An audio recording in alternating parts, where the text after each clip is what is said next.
Decision 2024 on Super Tuesday. The Iowa Democratic Party tonight releasing the results of its first ever presidential preference card results after choosing that mail-in method over the traditional caucus this year. President Joe Biden winning the contest with over 90% of the vote as he is unchallenged. KWWL's Emily Moss joins us live in studio with more now. Emily.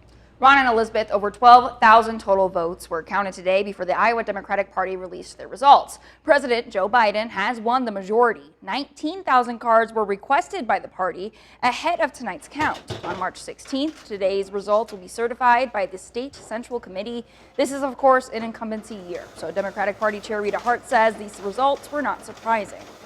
Excited about the fact that this is the most accessible caucus in our entire history, right?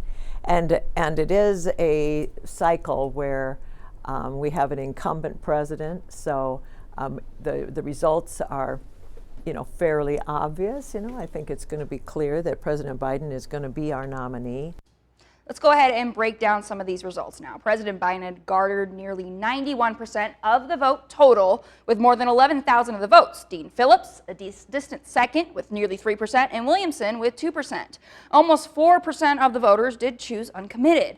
Now, just looking at 4 counties, Black Hawk, Dubuque, Lynn, and Johnson, Biden received more than 3,000 total votes, but 145 voters in this area still declared themselves as uncommitted to any candidate. The Democratic Party released a statement on the results tonight. They say they will continue to count votes postmarked for today until March 8th. Ron, Elizabeth? All right, Emily, thanks so much.